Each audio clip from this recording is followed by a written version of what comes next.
Hello, and welcome to Magic Myths and Mayhem, a TTRPG podcast with mostly accurate rules and inconsistent character voices. That felt I'm Alex, your host and GM, and with me are Rowan, Purdy, Mark, and Joe, my wonderful players. How are we doing? Here! Ow, Mike. Who's Mike and why are you hitting him? Well, you probably I deserve don't know who Mike is, but he pissed me off. What? he deserves everything. Absolutely. Exactly, thank you. How are you doing? I'm still alive. That's a good song from 42, yes. But we are glad to hear you're still alive. Yeah. Alive and upright. Just in case any listeners thought I wasn't anymore because I just disappeared. That's my job. I know, I'm going to be rivaling you for that. So, usually this is the point that I say we have a recap, but I gave myself a little rest, a little pause this week, purposefully, because I thought, it would be fun. I go through all the effort every week of making you guys a recap. You guys are going to give me the recap, but I'm going to give you motivation. I have 38 points, I believe, here. 38 points? Yes, 30. I have 38 points here. If you get 28 or more, as I tick them off as you talk, within the next, let's just say, a couple minutes, I'll give you all inspiration. So is this... Hey, I'll start. Hang If you on, won 10,000 gold in a wet t-shirt competition. Okay. So that's zero. You know, so you guys said that the bikini thing I was feel not significantly likely. less bad about you putting that onto Nifty now. I feel know significantly you less people. bad. We'll get to what they're talking about in just a second. yeah, well. So are we talking Do we about... wanna No, take turns? really concerned because that was a joke. Because I wasn't Yep. here last week Exactly. Yeah, or the week before. you sorry. should listen back in on the intro. Of last Are we week as talking well. about everything that happened last week? Allegations were placed. Everything that happened last week. Everything that Last happened week. last week. Previously Everything. on Magic Myths and Mayhem. Indeed. This is going to be Well. good. Kolufu and carriage if transport creative books. So we have to take creative books with us to Kolufu. We That was a bit stayed. We read like caveman. We stayed. That's because that's how I write. You see how I can't. So we stayed in the house recommended to us by the tailor, which was like a sort of a accommodation. A down halfway the side house, you mean? street. Yeah, it was halfway there. Ooh, we're halfway. Sorry. Or the it half wasn't close. houses. It wasn't halfway house because halfway house is an actual thing, so it must have been Yes. half houses. Half houses, Yeah, we got it. we went and we stayed there overnight. We went and picked up our cart, whose registration was NEJ4823. We picked it up from a lovely carriage salesman named Carden. Yeah, Yep. and it was pulled by two working great spiders, or otherwise known as Califu or something like that. Mm-hmm. They were Kef and Storup. Mm-hmm. And the nice man taught us various words to command them. I Mhm. only Go, got stop, these come. before I left. Go, stop, come, come, burrow, attack, and reverse. and go. Yes, stop. You said that, that's right. Which were They're Kuhen, Prep, Jed, Forat, Jed, Chepin, and Gallon. I was going to ask if those count for points each individually as well. We went to a clothes shop. We saw the guy who was I can't remember who Tabaxi called Brilliance. the person in the shop was. Brilliant Starbound. Tabaxi. That's it. Brilliance. That's right. Brilliance. Berry of Berrymus cactus. She said she wanted us to try and find the berry of a Berrymus cactus, which is a hallucinogenic. She's dressed like a troubadour. We said on the way back we would pick one up if we found some. If we found them, that's right. Then we headed off into the Kavir. We went into a sandstorm and all went and hid inside while we got buffeted around. And we came out. It was partly buried, and we had to put it out. Before we got into the sandstorm, we got our spider friends to go underground and hide. Then we got out and danced on. Pestome was the main one that the spider friends bonded with through the ceremony That's right. that we did. Yes, I had to That's bow at correct. them. That's correct. It wouldn't be Niffy because she's shit scared of them. Well, exactly. So is everybody. How would we know that, though? And the spider pigs look after themselves. They find their own bugs and things as long as you let them go underground and so forth. Mm-hmm. Then Monty was driving. We saw 4 humanoids in the distance, 2 on beasts at least, surrounding something. There was metal glinting on the ground, looked like an aftermath of a fight. There were bodies and things. 2 gnolls, a bugbear, and a human or elf. They look injured but don't care. They're on mounts, which are scaly with claws and horrible. Dead bodies everywhere, surrounding a small red creature who looked like he might be a Warforged. I think that's all the notes I've got. We also went through a security checkpoint, and when we received our clothes, we put them on in the style of a fashion show. That's true. That's true. Okay. And I gave Grim a little badge. You did? To say that he's part of the crew. How many are we at the moment? What the fuck did I Oh, I'm not miss? going to tell you how many you're at. You have to tell me when you're done, and then you see if you want or not. We also confirmed that if the crown is removed from the repaired living armor, it just kind of falls apart. That is true. And putting it back on makes it go. I was about to say just putting it back on, like just put it back together. And I remember I have to like lay it out, but yeah. Right. I woke up Grim from the middle of the night. sitting out on the front got too hot, so that when they came in, the entire interior heated up. And it was then uncomfortably warm, but Niffy, still emitting cold, was fine. We also spent a really, really long Yeah, I time forgot about that. fitting food and water that Ozzy can create into barrels. Oh, that's right. That was a large part of the episode Yeah. Yeah, that I the don't all the food- know if we'll ever recover from. All the food is many different herring. Right, I will cut you off there. This is not because you've won, it's because Oh. what you're doing here is saying as many things in tiny details as you physically can.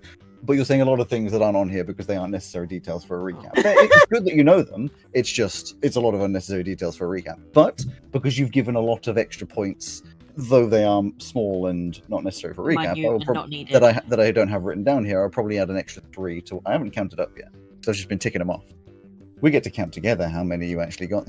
1, 2, 3, 4, 5, 6, 7. I think we should 8, get it 9, because 10, Alex 11, 12, 13, immediately 14, 15, 16, made the 17, 18, decision for 19, us as to 20, when we were 21, finishing it. 22. No, because you're going to Oh. keep going and for the next Yeah, 12 we would have minutes. kept And I going did and say you gotten get a there. couple minutes. You got 22. I will go through the things. Is that including the 3 that you were adding? Yes. Yeah, I'm pretty sure. I will go through the things Well, that you guys missed did out. shit. You missed out that you started in Barrack. Simple. I really thought you'd get that one. Second, that you went to check out the housing first before you went to get the carriage. You did talk You're about right. the carriage and get all That those is things. necessary for a recap. Yeah, you're talking about things that are not necessary. We included the things that are not necessary because we don't know what's not Are necessary. we to you. starting the session with you getting on me? Yeah. Because you're going to have a bad session. You spoke to the people, blah, blah, blah, blah, blah. You didn't mention that Niffy was Why feeling did you have a sick, that bad she was in session withdrawal. too? Yes. You But didn't I mention wasn't that here! Niffy was in. That's why. You didn't mention that Niffy was in withdrawal or whatever, was your sort of excuse for not being there. You didn't mention in the morning the captain woke up a dwarven man, which was a nice little key thing because you got to see talk about the cybernetic enhancements of those people. You didn't mention that you went off. Oh, no. I did say that. I said I woke up somebody accidentally in the morning, but everybody else spoke to me. I didn't hear that. I'll believe you. You still don't get 20 enough. You didn't say that I did say that. you didn't mention that you went off into town because you had to wait for a while, went to a museum, and Pesto was specifically asking about all the stuff that was in the museum. That was all basically lies based around how the Kugran is amazing. You did mention you went to get the clothes. You didn't mention what those clothes were, and I thought you'd mention what it was you were wearing. You talked about going to What was Kavir. it You for didn't Paddy? mention. We don't want to spoil it for Purdy yet. True. You didn't mention that you how hot it was in the Kavir. Technically. You didn't mention that when you stopped for the sandstorm, you slept and then woke up, and there was a little bit of stuff going on there. You didn't Technically, Joe mention. did mention the heat via Grim. No. I think you wanted to specific temperature value. You didn't mention that the captain is now a turtle. Ooh, what the- You didn't mention that you had to do the rhythm to get the cauliflower out again. It's an iffy one as to whether you No, kind of implied did. that one, but it wouldn't get I you to said that. 28 anyway. I said that. I said that Monty danced on the ground to make the spiders come back up again. And then you did say all the things that you saw. You didn't mention that you used a telescope, but that's fine. Okay. You didn't mention that you all leveled up, which I thought you'd mention. You were close. You were close. Are you- And since you were so close, and all of you will complain anyway, I'm going to say one of you gets inspiration. I'm going to roll a d4. Me. I will No, pass you'll just forget mine you have to Mark as if it lands on me because Mark did most of the reading out. It's non-transferable. It's Joe. Enjoy, Use it Mark. wisely. No. It's non-transferable. Although I believe I'll you roll can a dice use- then. To be, I was to going be to say, honest, to be I honest, believe Joe, you I can. think you'd use have a your better inspiration chance of on using it well than I would. I'll just confess. I'll forget I have it. Yeah, exactly. So, Joe, I think you're probably you or one of the two who would most benefit from it, definitely. Right. Okie dokie. You are currently in the middle of the Kavir. You are staring out across the sands, and Niffy, you have been feeling pretty garbage. I think the thing that's brought you out of your little funk is the fact that last night you had to eat food prepared by Ozzy's magic, which was, I believe the phrasing is it's satiating, it's nourishing, but it is flavorless. Nourishing but bland. Yeah. So you were all eating raw, nourishing fish. It's That were bland but nutritious. So flavorless. The moment you said that Niffy had to eat food prepared by Ozzy, my instant reaction was, oh god, no. So you're Well, potentially... Don't forget as well, prepared is I magically summoned it. Exactly, this is why I said Like- with magic. I didn't cook it. The kerfuffle currently is that everyone's, I believe all of you except for Niffy are currently outside of the carriage. The carriage has stopped, looking out using Niffy's telescope across at some people that possibly have had a fight or something along those lines. If effectively, yes, you now have the choice of do you get closer or do you not. With the telescope, yes, you saw that there was a couple gnolls, bugbears, human and similar. I didn't mention, but you would see the creature that they are sort of surrounding is short and like a reddy orange, and Pesto would have enough information in that knowledge bank that that's most likely a Rimkin, whereas the things around it are not. We've met them before, haven't we? You have not met them. You as players have met them. You as characters have not. Yeah. That's where we start. But anyway, who's looking through the telescope? It was me, wasn't it? No, it was Ozzy. I don't remember the last thing Aussie. we had said. Was it? Mm-hmm. Okay. So, So, right, there's some stuff we need to steer around. what stuff is that? There's people in a fight and stuff happening over there. But if we take a wide berth round to the kind of southwest, then we'll go around it. Not that I mistrust you in any way, Ozzy, because you are a very trustworthy and wonderful person. Oh, thank you. What exactly are we looking at here? We're looking at the stuff that you know that I am now telling you, so that we're not repeating. Tell it us in detail, a fourth time. Ozzy. I already have last week. Well, it's over there, but we should probably get out of sight pretty quick. What do you think, chaps? Do we help out this traveller, or do we avoid entanglement? I always say help out. My inclination is to help. Can I take a look? There might be a murderer. There might be a murderer being chased by the police. We're going to ask. Can I take a look? Yes, of course. As long as Ozzy doesn't mind lending you his telescope. I'd sniff his telescope, so... I mean, it's my telescope, so anyone can use it. There you go, then. If I recall, Alex, you had said it was a hodgepodge of creatures, including goblins, bugbears, and whatnot surrounding this Rumkin and Warforged. 2 gnolls, 1 bugbear, and 1 human-esque figure. Then, yes, you're seeing in the center, there's this Rimkin-esque figure. There's a couple of beasts that you don't recognize. And then also the thing that you would entirely focus on, or should I say, Pesto would entirely focus on, is this strange Warforged-esque. Mm-hmm. Warforged are usually humanoid, similar proportions. This is wider, rather top-heavy, very advanced technology, especially for the middle of the desert and for what you would have assumed would be natives to the desert that live in not by any means squalor, but a very simple style of life. So it doesn't quite match up. It's also intrigue. So that I'm pretty sure that thing in the center is a Rumkin and some kind of Warforged thing. If we were to help out, I bet we would have a pretty good connection to the people whose desert we're trying to make our way through right now. Unless they're the ones who are on the nasty beasts and things. They're the ones on the floor looking like they are the victim of this group. I'm with you. I vote for helping out. Me too. Yeah. Ozzy, I can see your point. I'm not entirely certain I want to get involved with this, but I do feel... You outvoted, Cap. Yeah, but it's not a democracy. It should be. Right, we do what the captain says. You do what the captains say. I still think me and at least Pesto should go do it. Yeah, you might struggle on your own. However, it's not going to be a problem because I think we should. Ozzy, you're probably right, and remind me to tell you you're right later. All right. We'll change course. So change course to go round. No, towards them.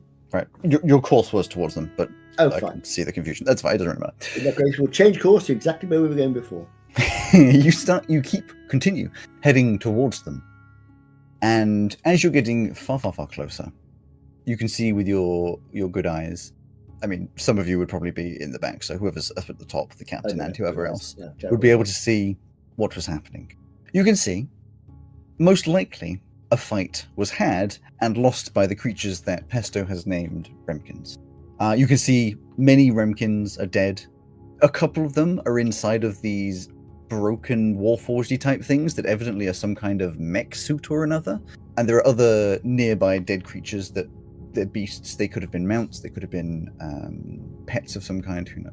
You can see that all of the Remkins have very advanced looking armor with cybernetic parts integrated into the work, but not their bodies. Not like the dwarves where their body parts have been replaced. This is more attachments, clothing, goggles, and things like that.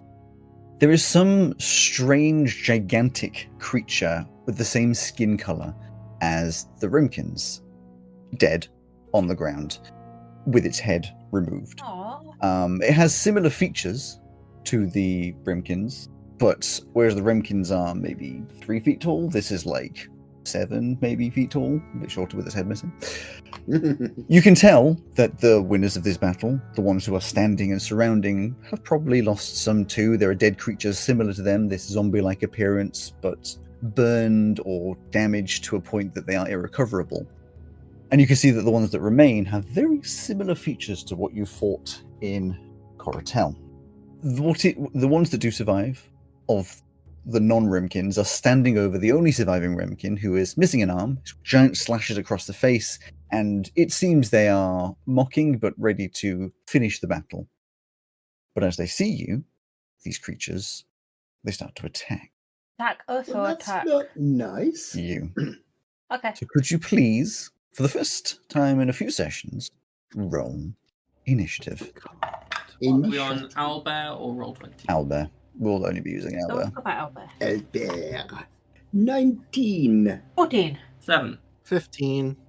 So, your carriage would be just off the bottom of this map, so you can arrange close to that how you would be, but of course they are starting to attack before you've had time to make any proper positioning. What's this thing? I'm sorry, did you say what is this thing to Pumpkin Spice Latte? Is that what it is? It's too small for me to see. Okay, use the scroll wheel. Oh, yeah, I can scroll in. Yeah, like pumpkin now. It's the Muppet ass. Yeah. I was severely scrolled out and it just looked like a Severely fish. scrolled out. I like the term severely scrolled out. Anyway. Looking at it where it looks like the whole map is one fucking pixel. Just Oh! Oh Do no! that, more people. I take it back. First up. I will say, Ozzy, I think you're the only one who would have. If you wanted to do any preparation spells, you probably would have had the time as you were approaching before this Sure. point. Nothing like egregiously like rounds and rounds and rounds worth, but if you had like a thing. Got some range stuff I can do, but I'll do bonus action jump on myself, because then I get more movement. only Ozzy would have had time to prepare a spell or something. I assumed he's the only one that would have, but I guess it was me that was like looking at them. what would Pesto want to do? Because there's not like a huge amount of time. I have 2 buff spells that I could apply You can pick one. to somebody. I would only pick one anyway because they're both concentration. Fair enough. Ozzy, would you rather be big or fast? I can make either work, but we'll go with fast. Okay. Haste. Oh yes, haste. So, first up in initiative, Monty. Excellent. I am going to cast. I shall do this with my hands in a sort of square shape. And A Minecraft workbench will appear. Surely that'll be Pesto.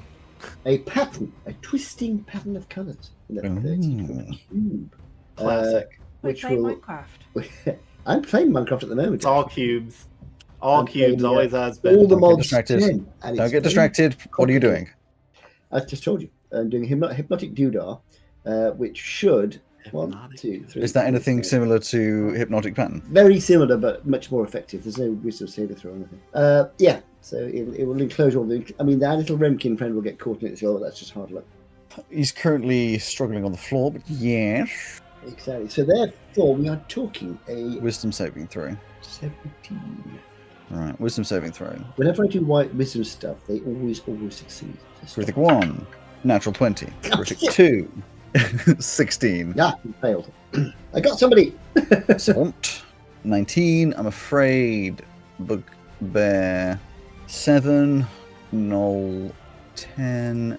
Null 1 is a 18. Howler, 18. And our Remkin, 5. So the uncharmed on this are savant. The blue ones are charmed. The ones with the blue circle. Exactly. Are you moving? Are you bonusing? No, because if I go forwards, they're going to come and smack me in the nose first. I don't want that to happen. So Okay. And I'll shout, "We don't want any trouble. We just want to just have a chat, see what's going on." Righty. Knoll 2 is going. Well, they are incapacitated and have a speed of 0. Can't take actions or reactions, which is perfectly fine. Which means they won't be doing anything. No worries. The these circles just flying around. Whenever you switch the target, it pulls. Oh, okay, fine, I get you. Yeah. Oh, I should have said, by the way, I'm also taking my sword out. Yes, that is fine. He's going to move 40 feet in a direct straight line. He's going to attack the captain. Oi! Could I took my sword out? Going to try to attack you twice. So we have a. Oh dear. Afternoon. I take it you've come to negotiate. The first attack is a natural 20. But luckily. The second attack is a 25. What? Bloody I hell. think that second one's gonna miss. What, does it? Does it? So the first attack, it comes in, charging at you, chomps into you through this these clothes that you're wearing, which of course are new and very fancy, and I didn't mention what they look like, but we'll get to that so we're not delaying too much. And you immediately take 18 damage on the crit as it just crunches into your leg. Oh! It then cracks a second bite, which that one really wasn't good, is another 6 damage. That's a 24. So immediately you are just cut open, shredded. You can see that it's damaged your clothing slightly, but not enough to damage your clothing so that you'll be affected by the heat, but you are obviously aware of that generally. Kruthik Kwan. Can I just... you don't know the Kruthiks, but that's obviously the easiest reference. As part of my turn, I will now shout, "Ozzy, you were right!" I will still remind you these later things. as requested. Okay. Kruthik 1, you see just buries deep into the sand. Also, a thing that I know that you guys would have wanted to do is let your spiders hide in the ground, and that's fine. Well, that was on my first turn. I was going to ask if we wanted them to attack or to dive. I'm happy for you to say either. I will tell you their stats are giant spiders, if that affects you. We'll bring them out if we need. Are we allowed to look at that? Yeah. Because you would be controlling them. Yeah, this Kruthik here just digs straight into the ground. It just. Oh yeah. We then move on to Pesto and the entourage that is your toys. Yeah, we will have either way. We will have released them from their harness. Yeah. And at the start of my turn, I'll have said Shakun. Yeah, that's fine. And they pretty much immediately just straight. They're scary, but not that scary. I will release the toys. You're going to regret that, Mr. Large Painty Person. They might do. I don't know if they are able to be. Basil and Pine Nut are going to take their attacks. Those are the ones in melee right now. Basil is going to attack the Bugbear. And Pine Nut's going to attack the other Kruthik thing. Yes. It is a 15 to hit the Bugbear, 26 to hit the Kruthik. 15 does not hit the Bugbear, and for the Kruthik, Cool. 26. it was a 26, which certainly well hits. 7 damage to the Kruthik. And then Parm is going to take a shot a shot at the bugbear, and that is a dirty 20, That hits. 5 damage. And Lem will take a shot at the human there. That's a dirty 30. A dirty 30 from your toys is genuinely for insane. a massive 5 damage. That was on the... Oh, wait, no. No. Lem gets a d4 added. 7 damage. Okay. And then for the final part of my trick, I am going to point my glove out like this, and all 5 fingertips are going to open, and little missiles are going to shoot out. Because I changed one of my spells to magic missile. Awesome. I'm sending two each to the bugbear and savant, and 1 to the Kruthic. Okay. The gnolls, I'm leaving for now because I feel like a little bit of focus will help. Okay, d4s. Mm-hmm. So to the bugbear, 8 force damage. To the savant, we've got 10 force damage, and to the Kruthic, we've got 5 force damage. Okay. Both the bugbear and the Kruthic are no longer hypnotized, and they all take some damage as these missiles go through the air and just start exploding on these individuals. And that is my turn. Wonderful. Now one is going to move here all the way to the left, taking like a sharp angle, and is going to use its longbow on Niffy twice. Oh. The first attack is a 21. The second one is a natural 1. So First one misses, second one hits. arrow comes flying in, and you take 10 damage as an arrow just like straight into your shoulder. And then, actually, we need to do a quick measurement. That one. Cool.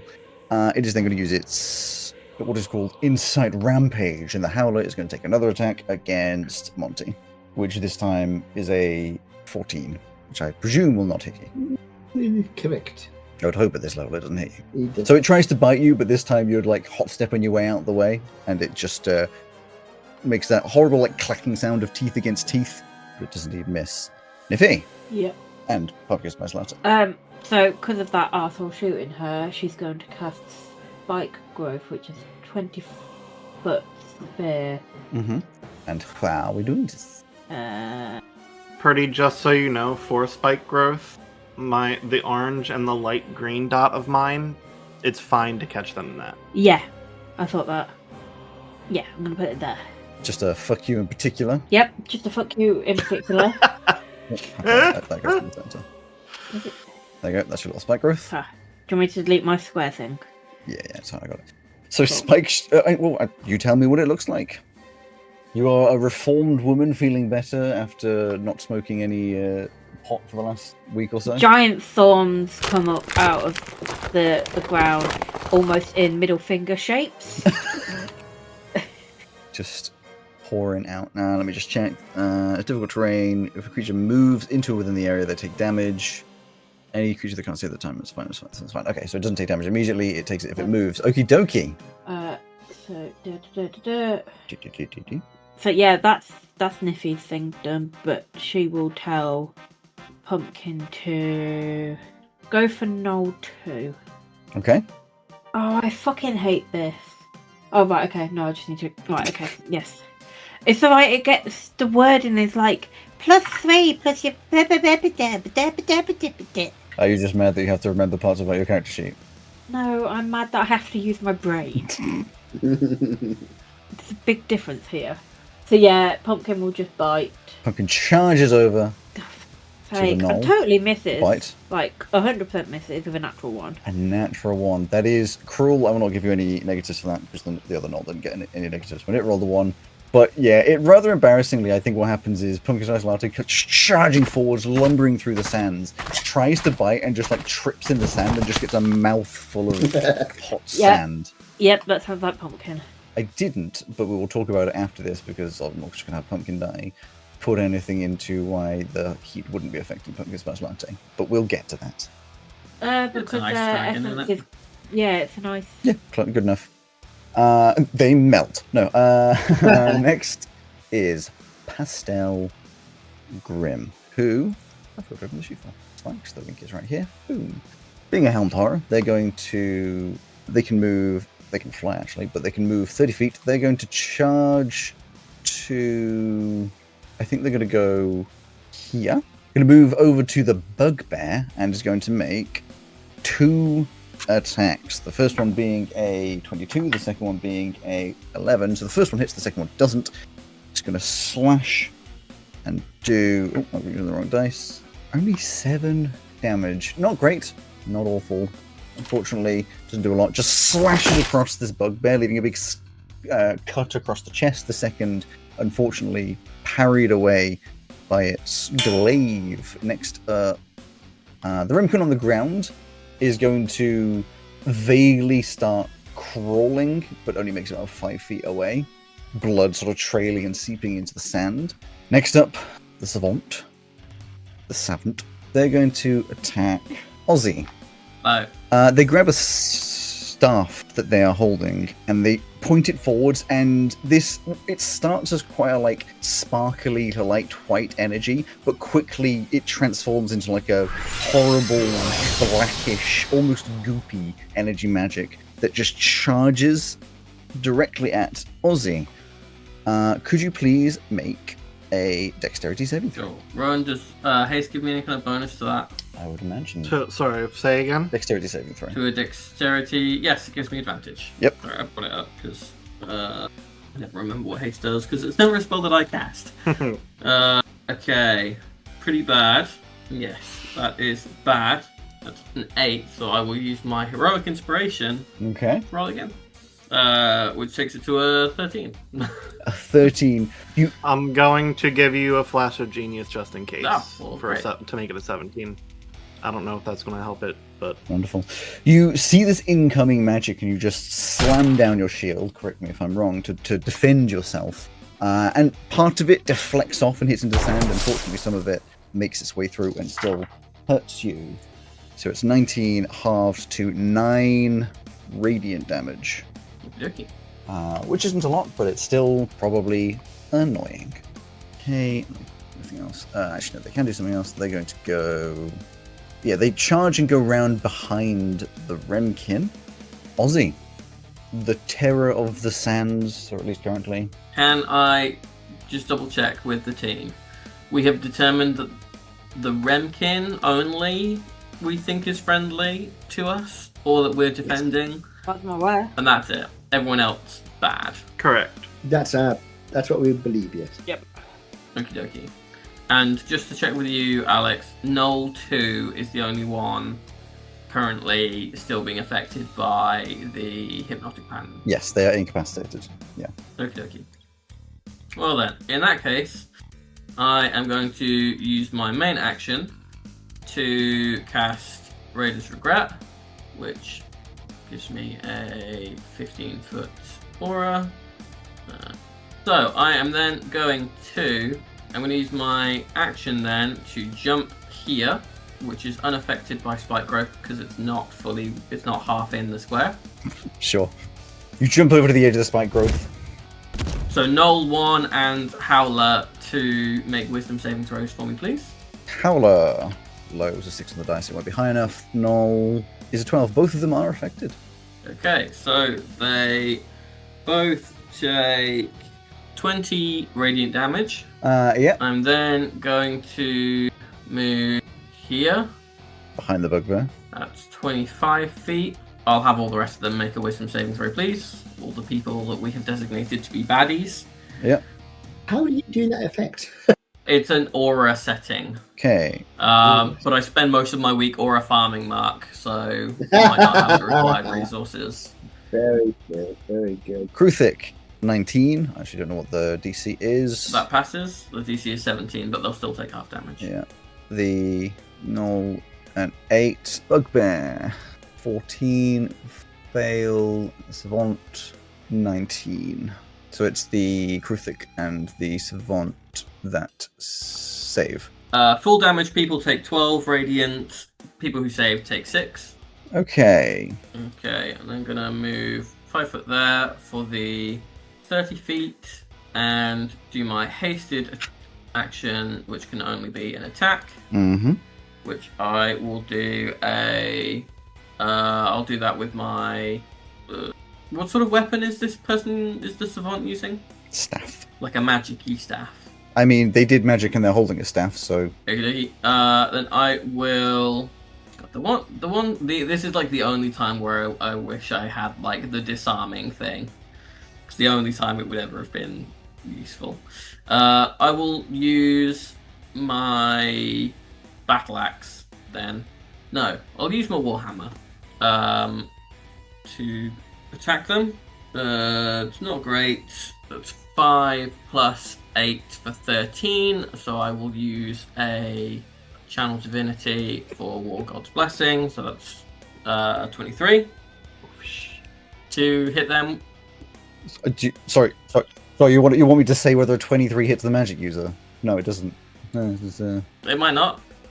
I don't know what. In what fucking world? In what world am I throwing a magic user that's got like a higher than 23 AC? They might have cast shield. I don't know.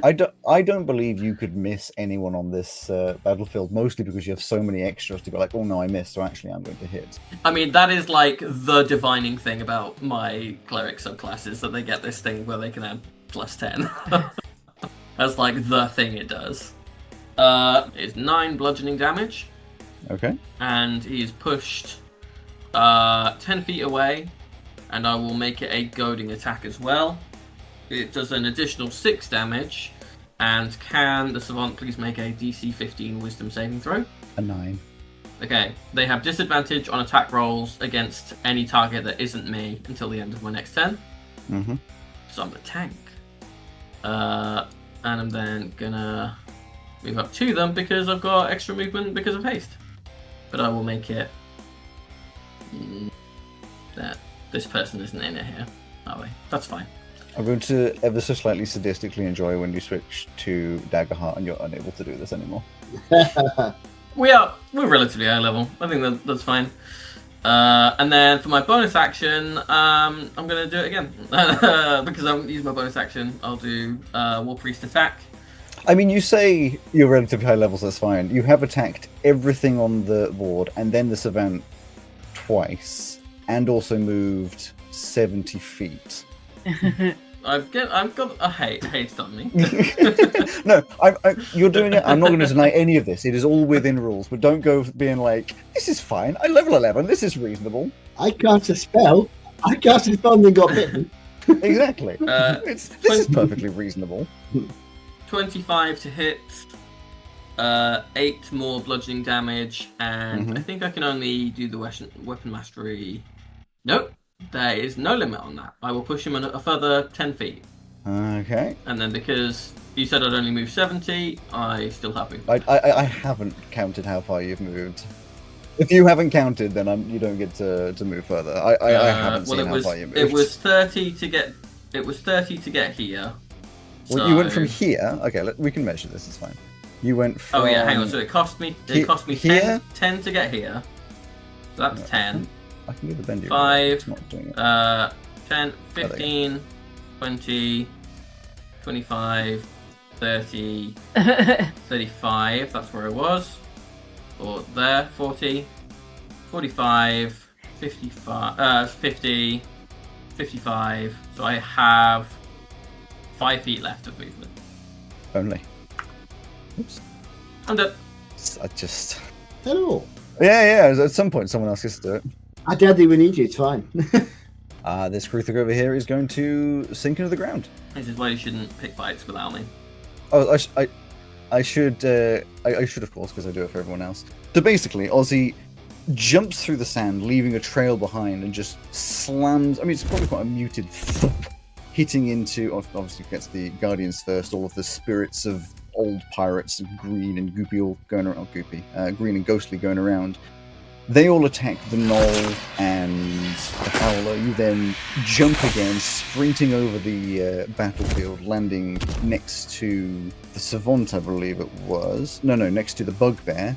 And again, these creatures, these ghosts attacking everything in their path. You charged over at the Savant, slammed it with your Warhammer, you slammed into his chest, shoved him backwards, charged at him, slammed him a second time, shoved him backwards, and then continued to move forwards. A perfectly reasonable turn. The Kruthic goes into the ground, yeah. And it's the Bugbear's turn, who is going to... Come on, attack the little toy at your feet. Oh, go over to Pesto. Well, the toy is gonna... Of course. 19 to hit. That would indeed... Oh, my AC's... yes, would hit. And Basil doesn't get the extra d4, so it's 5 damage. Okie dokie. Slices in the butt as he charges over, and is going to hit you with the Morning Star twice. The first one being a... Ooh, that's not very good. 11, that's going to miss. The second one being a 17. Your AC is relatively high, though. 18 is my AC. So tries to hit you. How are you defending? I mean, you're quite small. How are you defending against these giant swinging attacks? I think I'm using my new very flowy clothes to my advantage. So I'm jumping and dodging, and it looks like it's impacting, but it's just hitting the fabric. Okay, so it's deception is your defensive choice, Monty. Ow! Yes, you've been chomped quite a few times.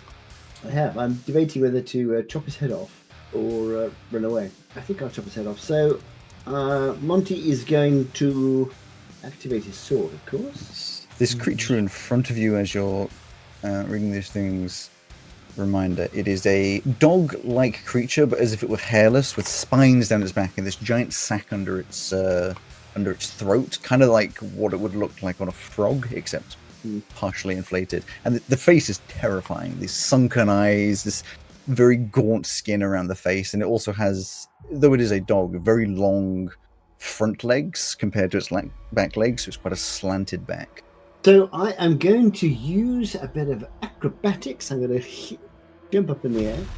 As I come over, I'm going to swipe once with the sword, swipe twice with the sword, and come down behind him. That's my plan. I never use my acrobatics. Are you actually trying to move? Is this it, I think? Acrobatics is just a flair.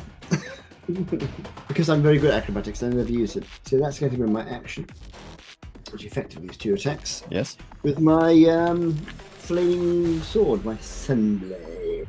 Yes, your sunblade. The lightsaber that isn't a lightsaber. The not lightsaber. The heavy saber. And that is that's a dirty 20. And the dirty 20 will hit. 24. Both of those will hit. Both of those will. You slice through its flesh twice. It seems unperturbed. Where's it? Really? Oh, that's good. That's 2 good throws. That's 14, 22, 29 damage. Okay. And then for my bonus action, I am going to give Bardic Inspiration to Pesto. Oh, wonderful. You get a D8? D10. Has it gone up to a D10 at this point? I think it is a D10. Yes. lovely. Noltu is still incapacitated, so it's the Howler's turn, who is going to once again take some attacks. Let me just read something. There it is. Okay, you're going to get, or try to be bitten twice. The first one is a 19, the second one is a natural 1. So, Are these still at Monty? you once again are... Or are they being... These are still at Monty, yes. Sorry. It is the one that's attacking back, so it's going to only 7 damage. Good. He's stepping in it mine so much. Pesto. Okay, so I realized I had forgotten Olive last turn. So I will start with them this time, but I'm going to have the toys recollect. Just going to nestle them in their spot because they are tiny, teeny, Charges tiny. over to the Howler. Lem's actually going to stay there. So then I will have Olive, the homunculus, attack. Attack the bugbear. Yes, the bug. These are all going to the bugbear. We're trying to get this guy going. So 14 plus 8, 22. Yes. Dang, bad rolls. 1 and 1. 2. Plus 4 is 6. So I thought I'd help you with that maths. So 6 acid. Yeah, sorry. 6 acid damage to the bugbear. I'm thinking about a lot of things right now, including not this combat stuff, but infusion stuff. Basil Orange is going to attack the bugbear as well. Mm-hmm. That is 19 to hit. Yep. 5 damage. Mm-hmm. Woody Woodpecker, also known as Pine Nut, is going to get a 30 again. What the fuck? Insane. And do 9 damage. And then Lemon Parm. Get a 24 and a 23. 5 and then 6. So 11 from those two. Yeah, they're all just attacking at the same time, burning, sizzling, slicing. You can see bits of flesh falling off, cuts, black ooze gooping out, but just as when you fought what you assume to be similar things previously, it's not reacting in pain, it's not acting in like annoyance or anything, it's just slowly being torn to pieces. Oh, it's more of these things, I see. I don't know if you have mentioned that while I've been reading. But I'm going to then, for me, I'm going to take the gauntlet and I'm going to pull something that's tucked up inside of it, like a little, like a ripcord kind of thing. And it's going to start sparking like a lot, and I'm going to shove it right into its like center of mass for a shocking grasp. Okay. And that is a 21. 8 Damagios, 8 lightning Damagios, and it cannot. Oh, if it has any metal armor on it, it can't take reactions until the start of its next turn. Mechanically, it has chain armor. So it cannot take reactions until the start of its next turn. But the chain's made of wood, so therefore... yeah, I can't take reactions. Is Pesto moving? Probably not. Well, knowing that it can't take reactions, I am now going to move. Okie dokie. Go. Okay, the Howler is going to make an opportunity attack on you. Okay. Which is going to be a... Let me get the stats. 21 to hit. Okay. To take... Can it make a strength save? There it is. It's cocked. Bear with me.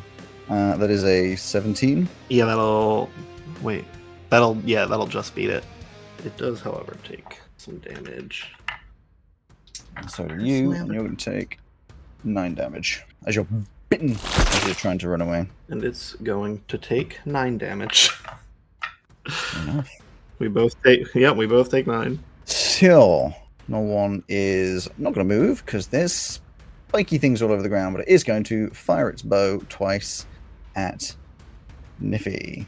So, first attack is a 18. Second attack is a natural 1 again. I presume the 18 hits. No, the 1 hits, the 18 doesn't. Okie dokie, and you're going to take 9 damage with the longbow. And then it's going to... Oh wait, you need to see if that recharges. Which it doesn't. Does that mess up my concentration? It can do. You have to roll. Remind me what I've got to roll. Constitution save. Oh shit! Hold on. I need to see if my haste concentration is removed from that. Very true. Okay, we'll get you in a second. We'll do Rowan first. It's fine. Okay, haste stays up, and it's on the left-hand side of the sheet. Yeah, I know. I'm trying to add numbers. What numbers are you adding? Which really shouldn't be this hard, seeing as it's only a +1. What are you adding it to? A 9. Yeah, that's 10. You took 9 damage, so therefore it will save. So you good? You're fine. I can't do the other thing. That's fine. It's not going to move. Niffy, it is your turn. Oh shit! Yeah, I forgot about that bit. I am just going to wail with my levers. Okay, once you're done crying, are you going to attack? Yep. Against the Howler. Does a 13 hit? 13 does not hit, unfortunately. You try to slice into it, and unfortunately, with its movement and probably a bit grossed out, it avoids. Because my second one was a natural 1. More natural. It's the most natural 1 heavy fight we've had in a long time. With this current circle up, is Niffy within that 5 feet? Kind of hard to judge, but I would say that's probably over 50%, yeah. Okay. I'd say so. Righty. Spice will not do anything. You can, for free, have Pumpkin Spice Latte do an attack if you use your charm. You can also, for free, have Pumpkin Spice Latte make the dodge action. I have 2. 2 per long rest. Cool, I will do the charm. Okay. And actually, I'm changing my dice, even though that one's normally my good one. So you attack, null 2. 14. 14 and null 2 does not hit. mouthful of sand, just and just can't hit. I'm going back to my own little world. Pastel is going to charge over and attack the bugbear twice to help you guys out. It's going to be a 22 and a 17, both of which hit. Isn't that nice? 25 damage to the bugbear, and in fact, with all of you attacking away, just slices through the back of the bugbear, and it just like collapses to the ground. This Remkin is going to just crawl 5 feet. The humanoid in front of you, Ozzy, is going to turn invisible. Just waves their hand, and this sparkly magic that turns into rather less appealing looking magic just covers over, and they turn invisible. Their speed is halved Mm-hmm. while they're in the thing. Okay. Next. Are they ending their turn within the thing? No. Ozzy, 'tis your turn. I've got a question for you. Mm-hmm.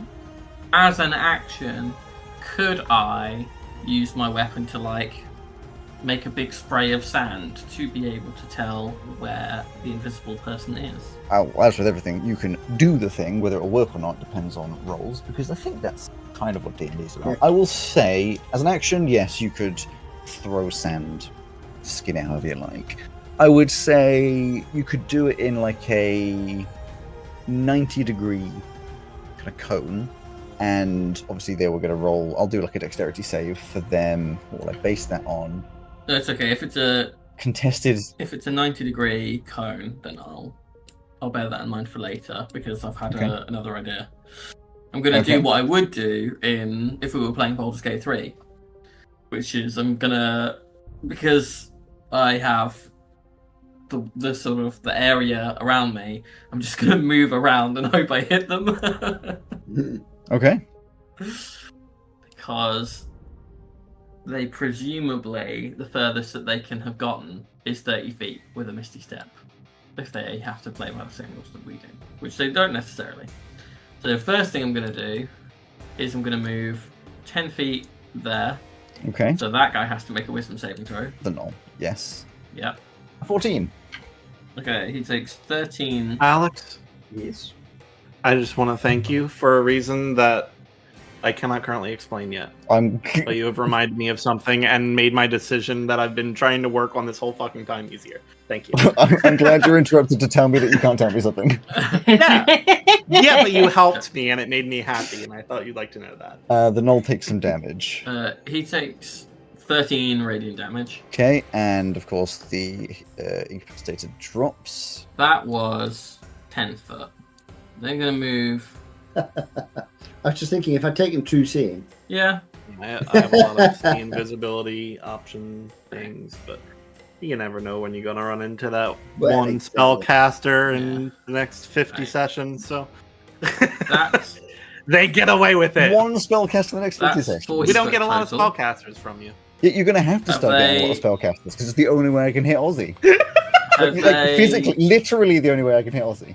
Good point. They haven't come in anywhere in that area that How I will about, have moved. listen, if you move around, I'll tell you if you hit them. So I will then Just keep track of how far you've moved. move up to my 50 feet by being able to jump here. Never mind, Alex. You didn't help me. You fucked me. You're welcome. I will do my last 10 feet there. Okay. Nothing? You guys saw Ozzy's really proficient go last time, and now you just see him just like wandering around, just jumping Ozzy, are around. you lost? There's a guy and I can't find him. So I'm going to then use my action to dash, which gives me another 60 feet.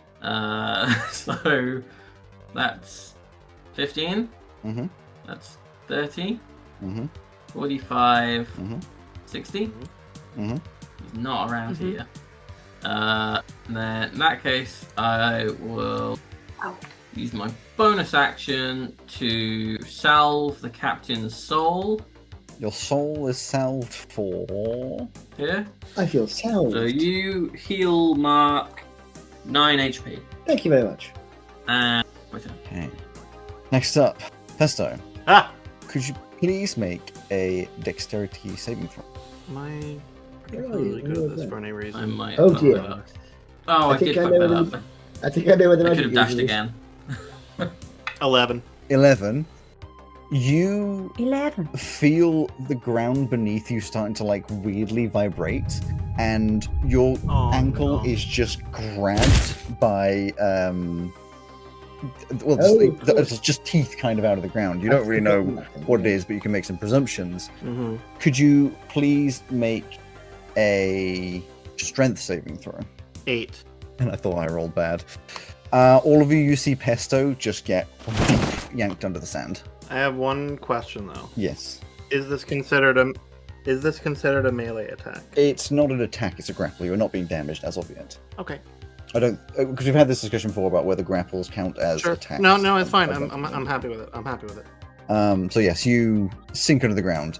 The bugbear is going to stir, and then its wounds unhealed, it picks itself up from the ground. Okay, and of course that is all it is able to do for now, as it looks rather angrily around. Monty. Looks angry around. Yeah, I've been agonizing between two different things. I think what I'm going to do is, behind my golden mask, my eyes go an inky black, Ooh. and I am going to stare at the whatever the hell it is in front of me, and the howler, they have to make a wisdom saving throw. That's 17. Hey. You all are liking your wisdom saving throws. Unfortunately, that's a 21. Oh, for God's sake! I'm not going to lie, you've picked the one creature with the highest wisdom in this entire battle. Really? That I didn't expect. It's meta knowledge, but yes. The howler is very wise. Good grief. I would never have guessed that. Well, since that's my action, for my movement, Instincts, I guess, couldn't you? Yeah? I don't know. I should have gone with my other plan, which would have been more fun as well. But I assumed it being a sort of beastie kind of thing, I wouldn't have a problem. You think? So I should just note it then. Yeah, exactly. Exactly. Mistake. For my bonus action, Mm-hmm. Bonus action. who's in trouble? Who's in trouble at the moment? You're bonusy. Who's in trouble? Ew. No. Pesto! Sorry. Actually, Pesto, I don't know if you've used your Bardic Inspiration yet. I have not. No, in that case, I won't give you another one yet then. Probably should will- have. Instead, Forgot I'll about give it... Yeah. I'll give it to a Bardic Information... Bardic information. Bardic Information! Did you know? It has 4 strings. Bardic Inspiration. Nunu. Okay. Me. You are inspired, which means you get a D10 on something or other whenever you fancy in the next 10 minutes. What does D10 on something or other mean? Attack, save. Anything that isn't damage or healing. Cool. Actually, I'm not sure. You can do it on attack, I think. You can do it with your attack roll, you can't do it with Yeah. the damage from your attack roll. Oh, no, that's right, yes. I also would like to remind you these messed up creatures are vulnerable to radiant, I believe, if I remember correctly from our last encounter. It's the only damage, thing that they're weak to aside from an excess of onslaught if it damage. helps, Oh, was this the thing where I gave you guys all a bit of radiant damage and that helped a lot? I will Yeah. I will tell you, they look similar to those creatures. They are acting similar to those those creatures. So you can, as characters, you're all smart enough to assume a similar thing going on. What you are misremembering, but as characters, it's fine. It was not that they are vulnerable to radiant damage. It was that they kept getting up until you killed them with radiant damage. Okay. my Sunblade is a radiant weapon. Yes. Mm-hmm. Oh, I guess that's true. Okay, so I don't have to do that. That's why I was saying so, to help decision making. Okay. So, yes. So my damage I did to the Howler is actually damage. Good. Very well remembered, Ryan. Are you moving? Yes. I'm going to be straight up. Okay.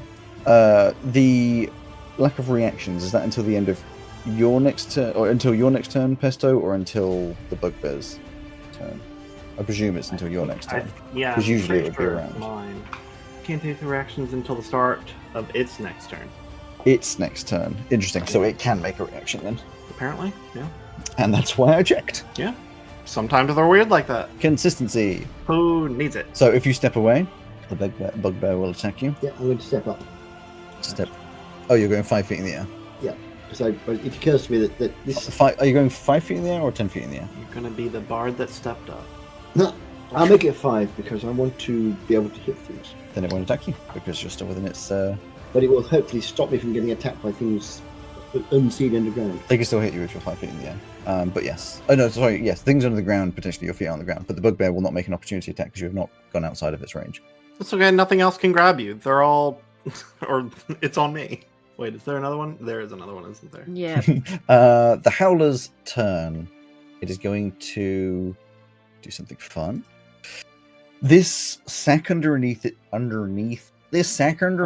neck. You an American? I know. Inflates really wide, stretching out the skin. Reaction, cut it in half. It farts? Yeah. It lets out this howl that is just piercing. It is so loud. It's like a jet engine right next to your ears. Thank God I'm under the sand. Sounds bad up there too. It does it in a 60-foot cone, which is super interesting because cones are weird. Which means, hilariously, actually, I think. Oops. Alex, don't. Get rid of it. Don't say it actually does hit me. Which means, Whee! rather interestingly, actually, I will, because I thought it was a radius thing. I'm going to have it step. Yes, it will do. It's gonna step Reaction. backwards. Exactly. So you get your opportunity attacks. Yeah. So it gets all 3 of you. But yes, anyone who wants to make an opportunity attack can make an opportunity attack. I will make Attempt it. to. Oh! 25. I actually did a number. 25 hits. They were all numbers. Just some of them are bad. Yeah, most of them were bad. Oh, excellent. Okay. 27. They both hit. You slice as it my nudges away. plus on it? Yeah, it's just an attack. Where's my D8 gone? 5. 5 damage. I'm surprised you didn't do more. And I have done. I was only hitting it with 1 cleaver. Can I hit it with 2 cleavers? Your cleavers are not magical, No. so it takes 2 damage. 10. Radiant. 10 radiant, yes. You slice as it goes away, and then the 2 of you and Grim. Where's it gone? There it is. Could you please make a wisdom saving throw? See, I'm not very good at wisdom. Acrobatics, I can do. Wisdom, not so good. Oh, 19. I'm happy with that. Can I just thank you for these dice, Alex? They're working really well today. I'm using my inspiration. Awesome. A natural 20 from your friend Grim. Yeah. Man. Well, lucky fucking You say you're Grim. using your inspiration? A bardic inspiration. Yes. Yeah, yes. I thought you meant inspiration as in normal inspiration. I was like, why did I give you that?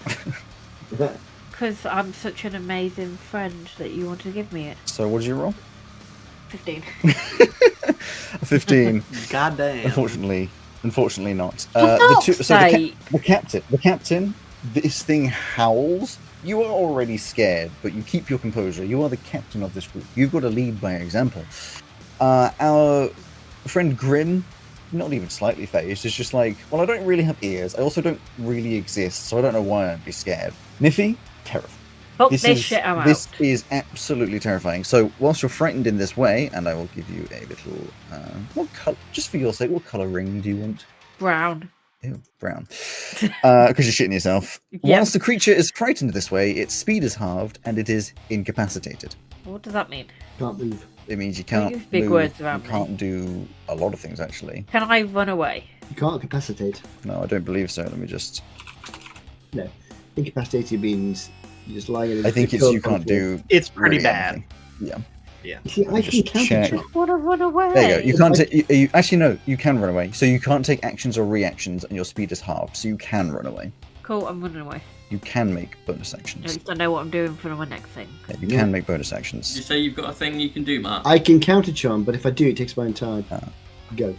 But you're also frightened, which means you have disadvantage on ability checks and attack rolls. whilst you can see it, and also you can't willingly move closer to it. So, then, Niffy, Yep. could you please make a dexterity saving throw? Oh no, because I'm bad at shit today. Yeah. The good news is you don't have disadvantage on this because it's not one of the things that you get disadvantage on due to the conditions you've got. Yeah. Cool, because I got 16. Probably still won't be fucking enough. 16 is good. Absolutely terrified. Oh. You see the ground start to like vibrate beneath you, and having seen what happened to Pesto, you're like, absolutely fucking not. You're just dodging out of the way of this. Yeah. These I start dancing around like an idiot. Tries to clamp onto your foot, but you absolutely do dodge it. Pesto, you are currently underneath the sand and grappled. You, of course, can try to ungrapple and then dig yourself out of the sand. You can also, within reason of like what you could do, because a lot of your stuff is magic, attack the thing that's clamped onto you. I will say, I think breath holding, you can hold your breath for like a minute or two. So you've got many rounds, but you would suffocate if you stayed under here for like 15 to 20 rounds. Are my vocal components completely not going to work? Or do I get them to work once and lose all my breath? A good question and a really intriguing idea. I'll say you can use them... No, let's make this even better. You can roll a Constitution saving throw each time, and every time you succeed, the DC will get higher. It will start as a 10, and if you fail, then you run out of breath. So I make the roll to see if I can use the component? No, you do it, and then you make the roll to see if that is the last time you can use it. Okay, well, if I can do it once, then I'm fine, because I'm going to cast Vortex Warp on myself and send then that's myself fine. right back up to the surface. But for the future, that's a fun little thing that I'll add in. I like Yeah. You Vortex Warp, and what does it look like? Well, nobody but that thing sees it. Well, they'd see you on the surface. Oh, true. It's more fun from their perspective. So, a couple seconds after everyone saw Pesto get taken down sandworm style, a little mote of orange light appears and rapidly expands as Pesto claws their way out of it. Sand pouring out as well. Yeah. As you just like clamber out and land back on the surface. Get him! And since that's my action, the other guys will keep attacking. But before I do their attacks, is our carriage close to us at all? Yeah, it's literally just off the bottom of this map. So like right behind me then. I think this lets me draw off the map, so I'll do a little rectangle round. It would be like there with whatever sizing it is. Cool. Then I'll go 5, 10, 15, and then climb up onto it and hold on. Sure. Like, you're not taking me again. And now the bugbear. Just sand in your nostrils. The bugbear's still alive, right? Yeah, the bugbear got back up. Okay. Right. Yeah, there's not really anything I can do about that. I've got no radiance yet. So I'll just keep pummeling away at it. Mm-hmm. Basil, it gets a 24. Yep. 5 damage on the bugbear. Pine nut, 18 to hit. Hits. 7 magical bludgeoning. Lem, 19. Yep. 8 magical bludgeoning. And Harm, 21. Yeah, 5 more magical bludgeoning. Okay. It's just like chunks of it are just like falling off. Muscle. You can see some bone in places, and it's just still standing there. And Olive, Are these undead? no. You don't know. You never really got to analyze them that much. They reason I asked the are question- something Oh no, else that's true. You that's tried horrible. to turn undead last time and it didn't work. Yeah. Oh, yeah, I wasn't there that last time. Okay, fine. My sword does more damage to undeadies. Mm-hmm. 26 for Olive. Oh wait, no, not 26. It's still a lot. Yeah, plus 8 for Olive, not the plus 11. So 23. But Only. Yeah, that hits. 8 acid damage. It collapses to the ground again. Stab it with your sword. Okay. Now one is going to... I mean, it's just been very simply doing the same thing again and again, so it's going to keep doing it. It's just going to try and longbow Niffy. 15 to hit, and then a No. 13 to hit, so both of them miss. No. As you're dancing, you hear this like bow being stretched again, and you're just like, oh fuck! And continue dancing, dodging out of the way of these fucking arrows. I'm quite adept with my dancing. Yeah, very good dance if panicked. An anxious shuffle.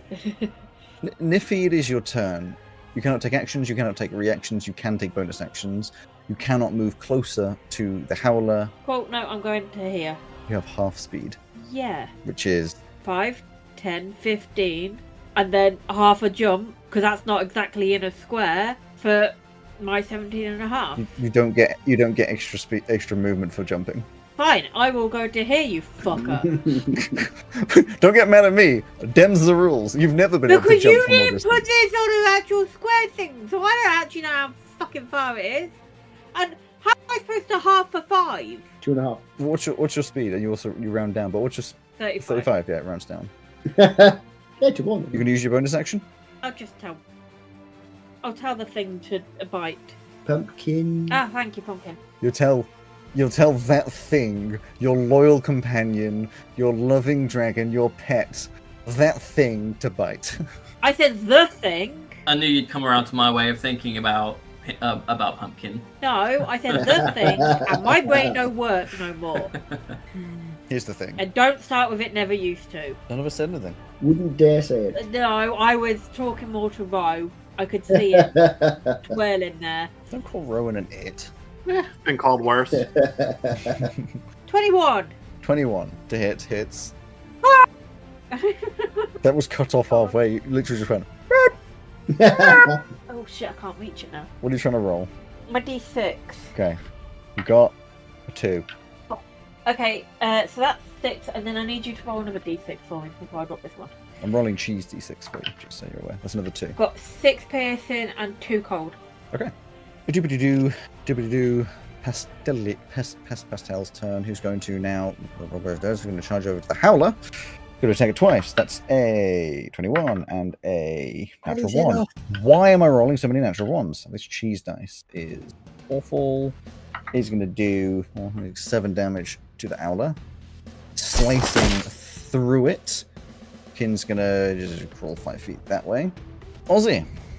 It is not your turn. I am just getting your attention. Oh, okay. You're about to find out where the magic user is. Could you please make a dexterity saving throw? Yes. Is the fellow revealed because he's casting a spell while invisible? He would indeed be. I was just going to make that part of the flare, depending on your roll. I got an 8. 8. You're unsuccessful. A beam of horrid light comes charging at you from here, which I appreciate you'll say, oh, how curious. And you're going to take... Did I not cover that? Damn it. I want you to know I rolled so well on that. That's okay. You take 31 radiant damage Oh. Dookie. as this beam just charges through your back. Unexpected. I don't think this thing's going to survive the next turn. I got a nat 20 on my con save. Good. Aussie. Sweet, sweet revenge. Well, I need to step over this way just so that this thing fucking dies, right? The Howler. So I will... You move over towards the Howler and get your army of ghostly undead pirate shipmates. So it makes a wisdom saving throw, please. If it well, or unless it's got like 1 HP, in which case it just goes down. Does not have 1 HP. 9. I rolled low. And it takes 11 radiant damage. Okie dokie. I will jump so that Okay, 45 in total. that only costs me 10 feet, so that's 25. So wisdom save from the savant, please. Roki dokie. 12. 12 radiant damage. Yeah, Savant's fucking dead. You explain how your ghostly things take it down? It will just be a case of like, because I've been moving around and there's like a central point has sort of formed where like sort of some of the ghostly energy has amassed, and it's actually just like one undead, we'll say like Aarakocra looking guy with like he's got a wing where like half the feathers has fallen out. It's just like bone on the one side, and on the other it's more like mangy feathers. Lovely. And he just lights a little ghosty cannon that just and gets in as we land. Straight through the center. Okay, that was 25. So 30, 35, 40. Now Knoll 2 is in it. Probably. Though that effect that you've got is really nice. I would like if it had that and then also a static circle. It rolled a natural 20, so half damage. Then it only takes 7 radiant damage. Well, 7. Really? Only 7. So I think I was at 45 feet of movement. So I will then go 50, 55. That's 50. That's 50, okay. Yeah. I will do this, and I will then use my hasted action to bash this guy with the Warhammer. Yep. That's 23. Yes. So he takes 9 bludgeoning damage and is pushed 10 feet back, which means he moves into the spike growth. He does. So Purdy, roll 2d4. Your spike growth is killing people. 3. 3 damage to him. Not particularly. And then, high. because I still have that 10 feet of movement that I didn't use, I can come up here and fucking do it again. Mm-hmm. A 16 to hit. Yep. That is It's dead. 11 bludgeoning damage. It's dead. You did more than the amount of health it has, and I didn't even need to ask. And it wasn't on 1 health. I just know you do a lot. I'll save my bonus action. You can explain how you kill it. I'm just saying, I didn't need to know the damage. I'll have pushed him into the spike growth and then just reversed the Warhammer and given him just a hard prod to the sternum, fall over and let the plants kill him. It's just held down, torn apart, brought into the sands. Is that everything for your turn? It probably is. Yeah, I'll save my bonus action. Okay. I'll save it for D&D 6th edition. Yeah. Monty. Ooh. Ah. Bursting out the sand. This Oh, Kruthic right. is going to attack you. It's going to try and stab you with its arms. Does a 18 hit? 18? No. No, an 11 also wouldn't hit, so it just tries to attack you. You're deftly dodging out of the way. Hey, woohoo! The bugbear is going to stand up once again. Many parts of its flesh missing. Monty. I'm going to use my shiny not lightsaber Mm-hmm. and attack, dismember bugbear that person Yes.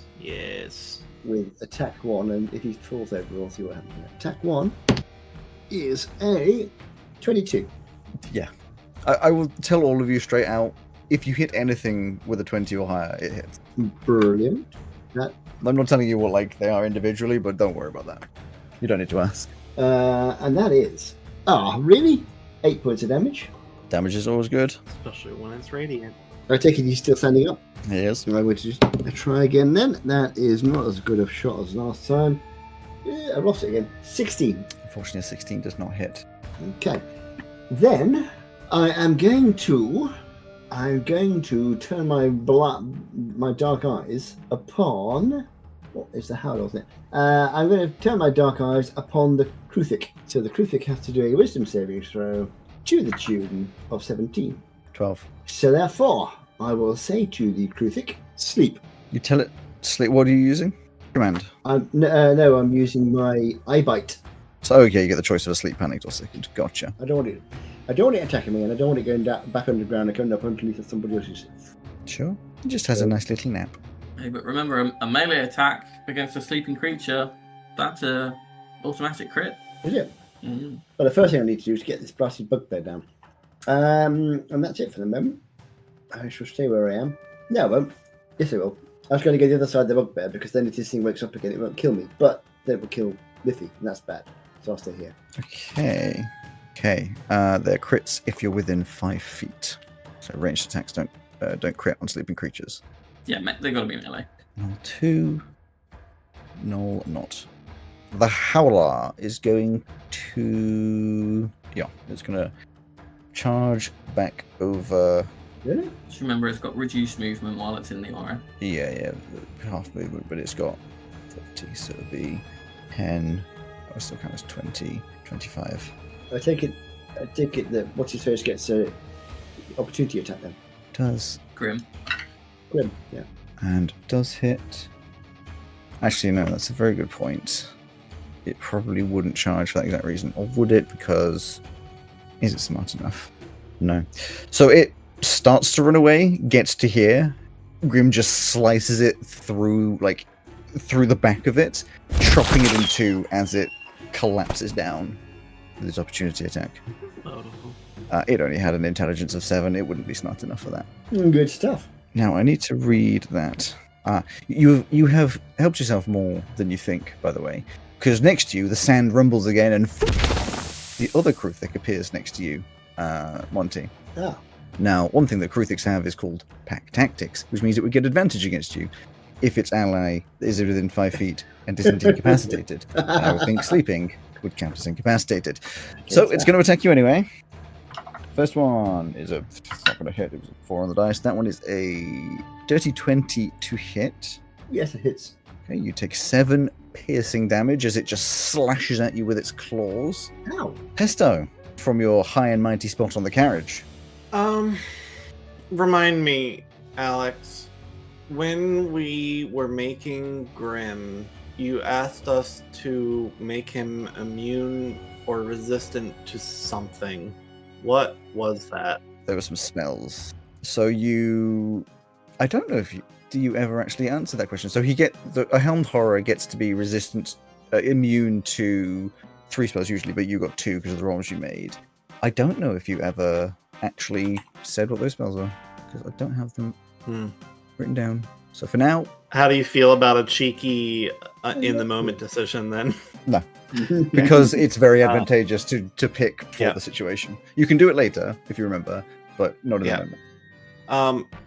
Additionally, there's some damage types that it's immune to, right? Oh, he's fucking immune to almost... So, you can look up Helmed Horror if you want it from the future, but resistance to bludgeoning, piercing, and slashing from non-magical attacks that aren't adamantine, although with you I said you don't get things, the adamantine part of it is just non-magical. Immunity is force, necrotic, and poison, which I believe I did keep for you. I wrote it down somewhere, I swear. Anyway, and the condition immunity is blinded, charmed, deafened, frightened, paralyzed, petrified, poisoned, and stunned. Damn. A lot of things.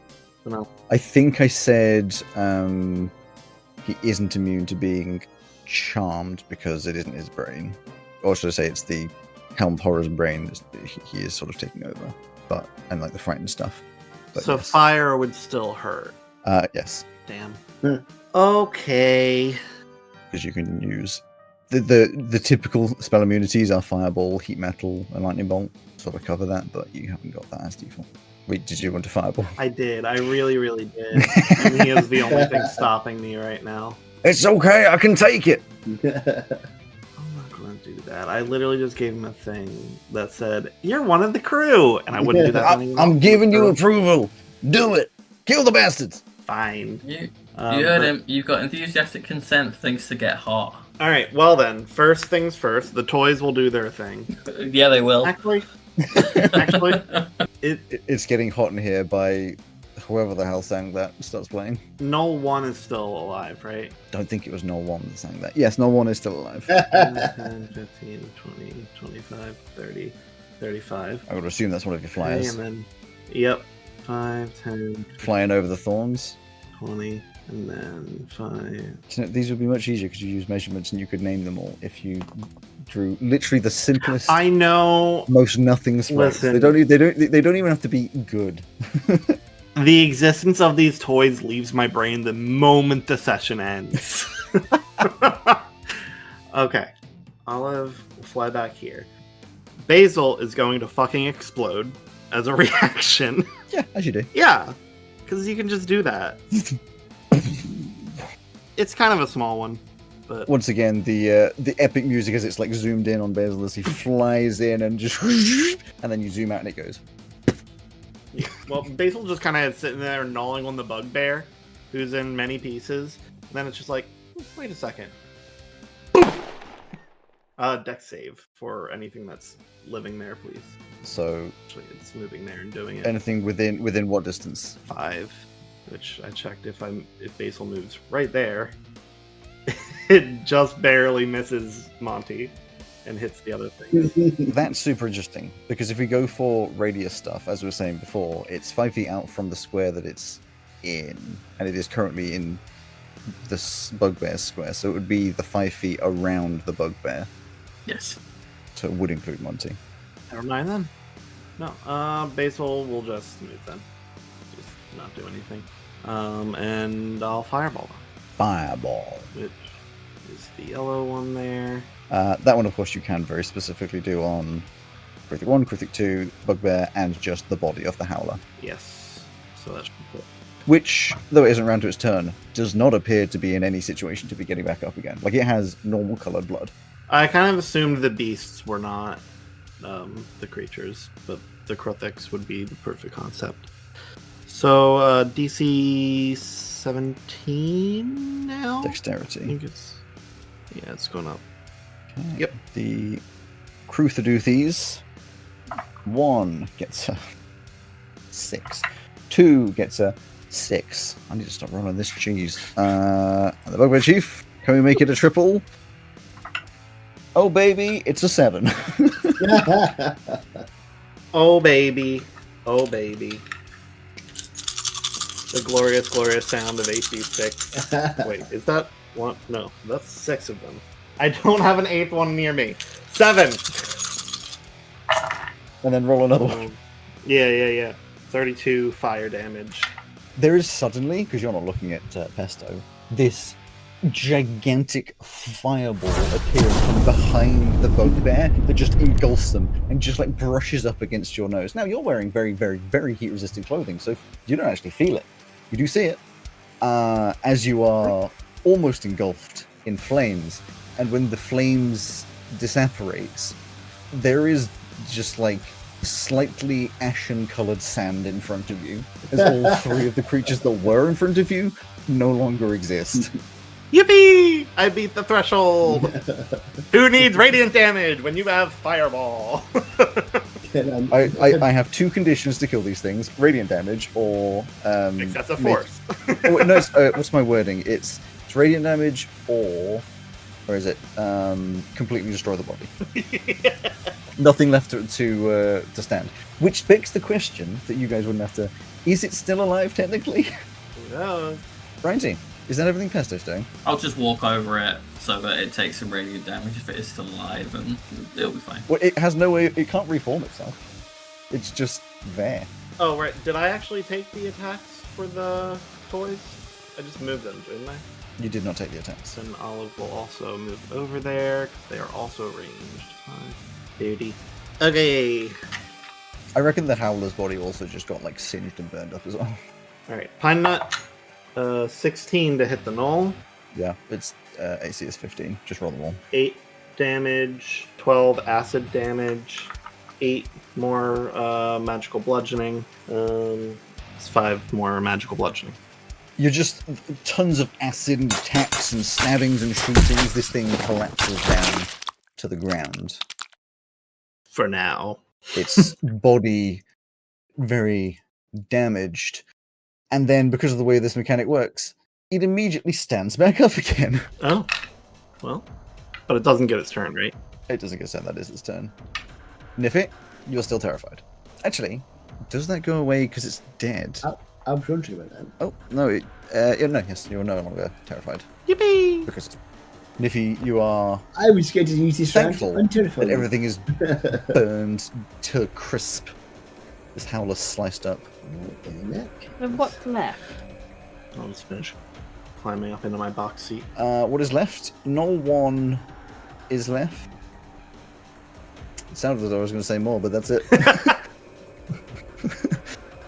I thought I was going to say more. Our little injured friend. You can kill him if you want. Yeah, he's bleeding out over there. I was thinking more that we should go and help him, really. I'm going to jump onto the carriage and shoot. Thingy. You're going to jump. I don't know where you got that power. You'll probably clamber. Yeah, you know what I mean. Just Pesto and Niffy chilling on the carriage. Chill in the box seat. 5 feet apart because they're not gay. What I mean. 18 to hit. 18 does indeed hit. Cool. I presume you're shooting Yes. from the implication. 11 damage? Yeah, 11 damage. 11 damage. Wonderful, wonderful. Anything else? No. Okie dokie. Pastel. Oh, I never did the roll for Pastel. Oh. So he would have done a Dex saving throw, which would have been a 13, which means he would have taken the... I'm going to add 4, so it puts him at the 17, which makes it pass.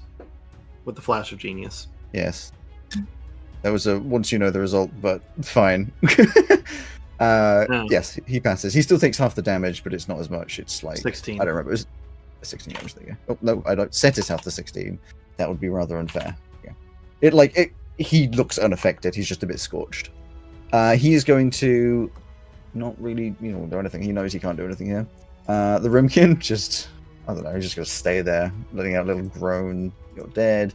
Ozzy, do the honors. If I jump to the knoll, I would count that as entering. Yes. but am I taking the 2d4 per 5 foot, or am I just taking the 1 square that I land on? When a creature moves into or within the area, it takes 2d4 piercing damage for every 5 feet it travels.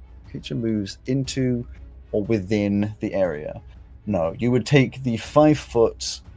That is, well, as long as you're happy that enemies could do the same, you would take the 5 feet that you land on because you are not moving within the area. You are moving above the area during your jump. Yeah, that's fine.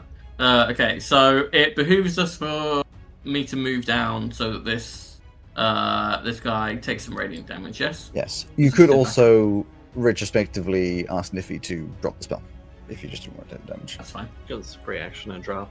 1, 2, 3, 4. It takes some radiant damage. Do you want me to roll it? Is that within 15? Yes. It's 3 out from me. From you, that's... Oh, sorry, I'm talking about the crew thick. They're both dead. They don't exist anymore. They've been... You said that there was one that stood up. No, these guys are still dead. I said it behooves us for me to move down so it takes some radiant, and you said yes. I thought you were talking about the knoll. Oh, no. That's fine. I will... Yeah, those things don't fucking jump. exist anymore. Yeah, you land in. 2d4 from Purdy. From Niffy. Roll 2d4 per D. And he also needs to make a wisdom save. 5. 5. I take 1 damage because of my feet. He rolled a natural 1, and considering he does not have enough health that this is going to be much more, just explain to me the annihilation that is this creature standing in front of you. So because I would take 5 from the spike growth, but because of heavy armor mastery, that goes down to 1 because it's piercing damage, which gets reduced. Of course it does. I do my magically enabled leap, and then I just sort of like stumble just a little bit, like, oh fuck, it was just crash into him.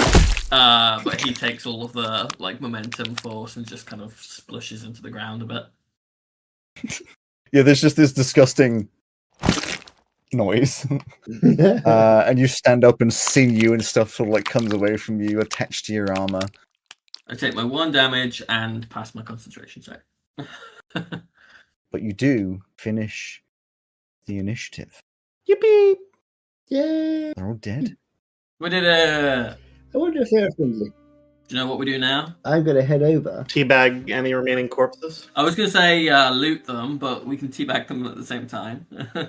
Yeah, if you get on with the looting, I'm going to go over to the our injured friend on the ground here. I don't imagine these creatures have much loot. You never know. It's all been burned anyway. I can tell you right now, they have no loot.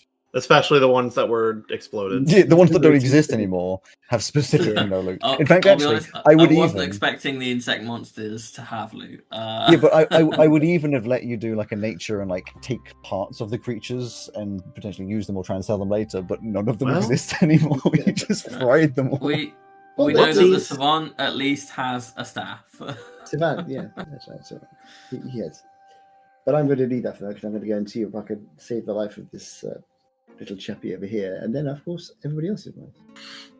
So I shall head over to the downed, whatever the heck he's called. Don't tell me. I will remember. He is Remkin, it was my Remkin. guess, but we don't know that 100% for sure. I know it's a Yeah, Remkin. you can do some natures and such if you wish, but we can do that once you've done your medical It roll. says on the initiative list. I would also like to approach, but I want to make an Arcana check on the machinery. Yeah, of course. Yeah, you can do Arcana. But first of all, I'm going to talk to him. Hello, old chap.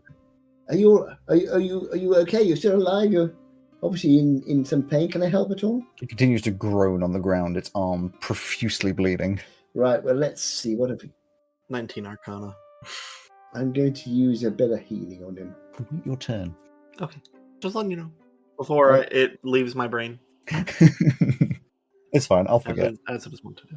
Okay. I'm going to do a 4th level healing word. Okay. Which is 8d4 plus 3. Since I've only got 2d4, it may take a moment. I'm going to be honest with you. You don't need to give me a number. I'm doing a big, powerful healing spell on him. Exactly. What does your healing look like? Ghostly wisps?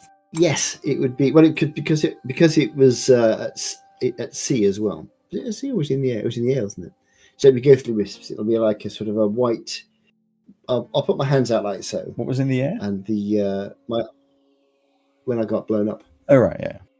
But actually, no. Considering I'm a bard, what should actually happen is I will hum a tune, and as I hum, my hands start to glow, and I hold them over him, and the glow is a healing glow. Yeah, the bleeding stops and it sort of seals over the arm. The arm, of course, does not grow back. As they get some scars across their face and such. They very pained, achy, stand up, look at you and say, Achavan. Which, of course, you have no idea what just happened. Over at the caravan, or actually, no, you were coming over. Yeah, it was coming Pesto, over. you do hear what it says. They said thank you, which the Remkin also understands what I said. Yes.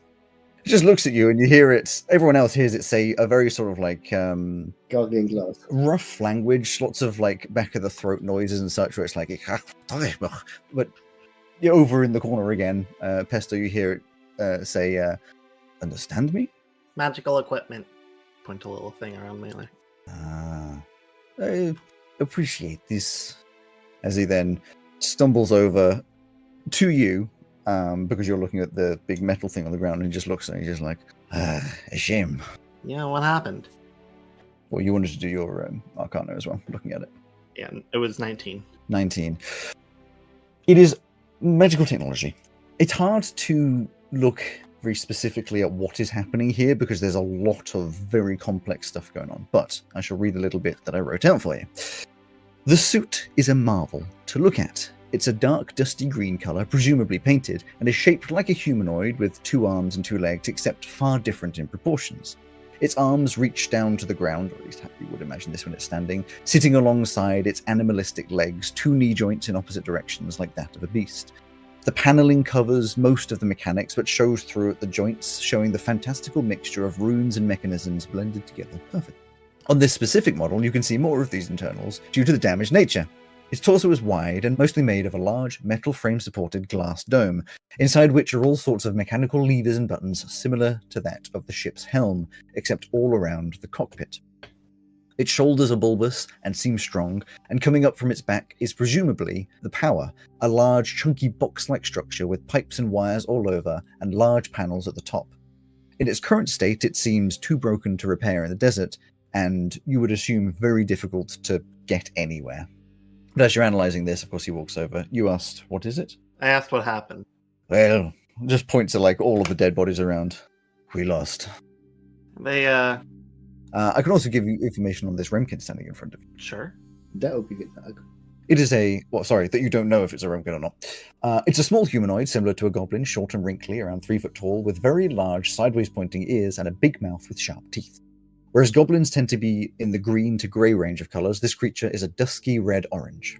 They're wearing a large amount of material wrappings around them, presumably to protect from the sandstorms, which sits in a rather odd disparity to the technology placed around his figure.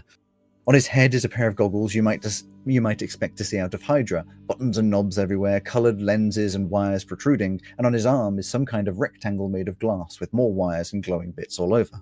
The rectangle is damaged and cracked, but you can vaguely make out something on its surface.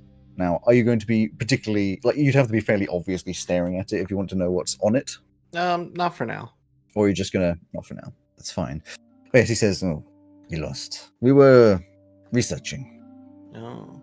Researching these creatures or something else here in the desert? He just looks at you, analyzes, looks up and down a little bit. He says, respectfully here, I will stay quiet for now. No worries. This thing looks like it can't move anymore. Did you need a ride? Point back to the carriage. It would be appreciated.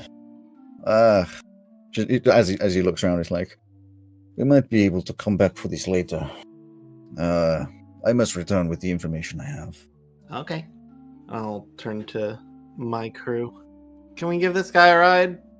We can't carry this thing. It's too heavy and whatnot, but they may be able to come back for it later. I'm down. Absolutely, of course.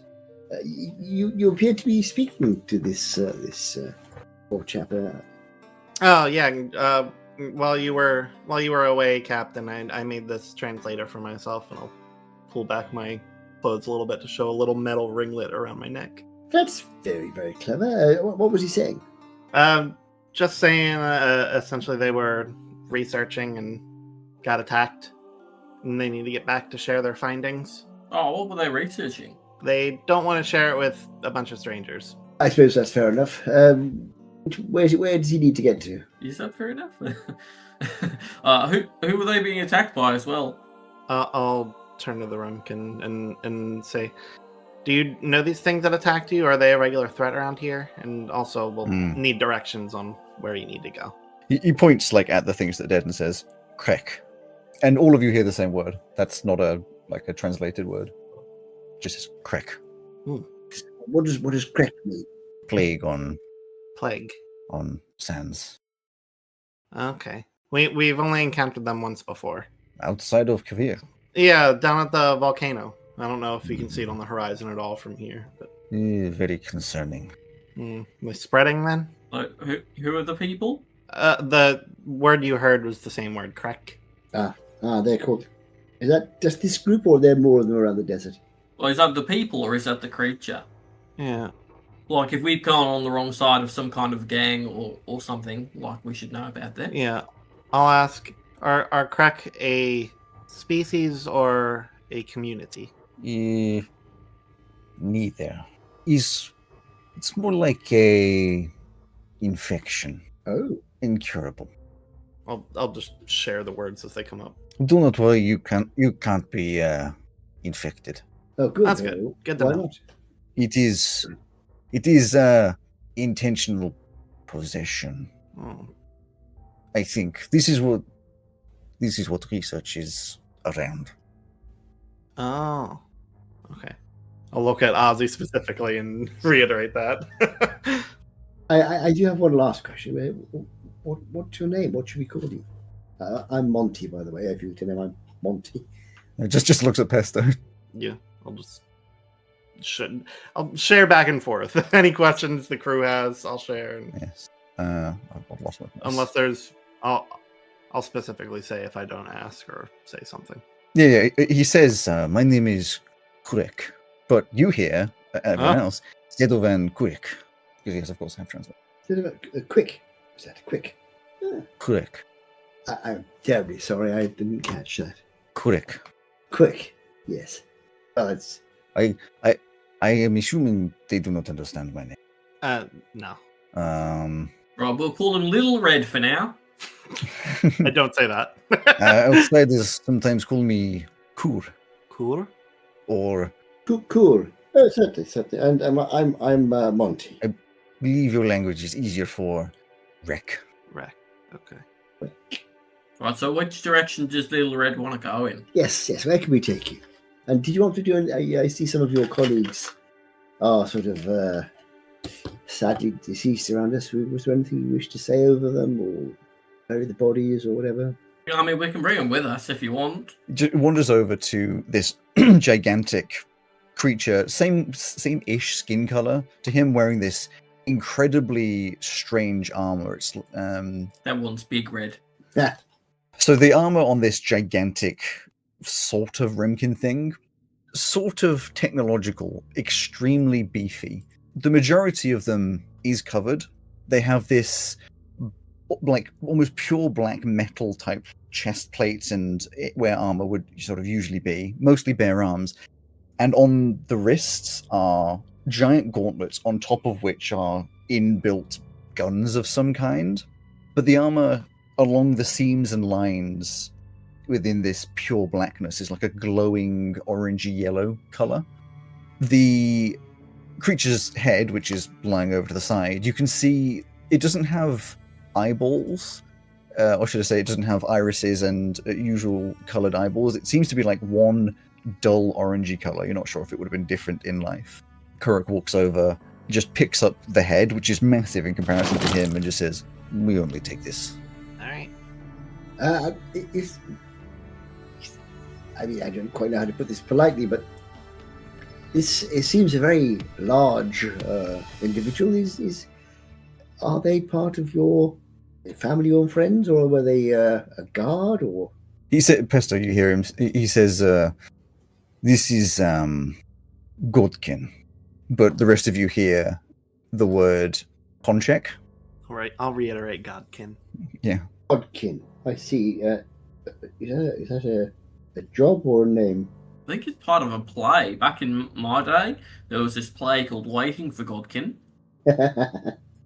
You got two geezers on stage, and they just sort of sat around and didn't do very much. Doesn't sound very exciting. I don't understand. They are powerful Remkins. They are. I think you have his name for infused with celestial power. Ah, yes. Asimar? Asimar. Yes. This is like this, but more powerful, live less time, bigger. Is it part of the new gods situation? Is that how this came to be? Just kind of looks at you blankly. Okay. I'm sure our friend here would be happy to talk with us on the way. He must be feeling the need to get home after all the troubles he's been through. Let us get you some water and whatnot in the carriage. Kind. And just point the direction. We'll get you back to your people. He looks to Monty again and says, Shulvinen, which you hear as "I am in your debt," or the equivalent of. It actually translates kind of differently to "I possess your debt," but you get the idea. Well, it's very, very kind, and please, we'd like to help where we can. But which way would you like us to go? Just sort of point the way and we'll head off. He just unstraps this broken thing on his arm and just hands it over to Pesto. And you see on the screen, where is it? It's up here. On the screen, you can see there's some information around the sides, some contained within shapes, scrolling and moving, in obviously a language that you can read because of it. Tomb-writ shard, yeah. Exactly. All of it's kind of just not particularly interesting to you. What is interesting is in the center there is something which is similar to a compass, which is rotating as you rotate this device. And you can see there's a chevron arrow pointing up to the northwest, which is accompanied by the word Shuk, but you read it as home. Okay. I got it. I'll sit up on the box seat with whoever's driving, or I guess I could drive. Yes. It goes round to the back because you open up the doors, looks inside, and it's just like, I will prefer outside.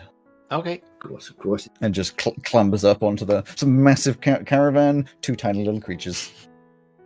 Before I get up on there, I'll get them some food and water and bandages so I can start wrapping up any wounds if there are any remaining. Just sort of covers over various bits and pieces, but they've been mostly healed.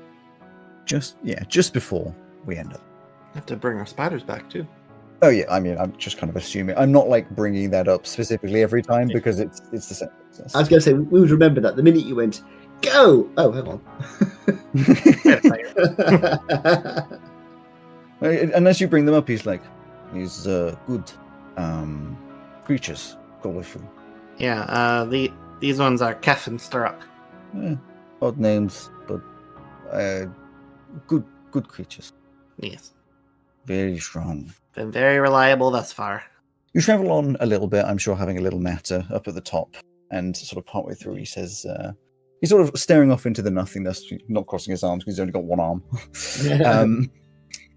He's just sort of randomly starts talking through a port of silence, and he says, you don't understand how much you've helped my people.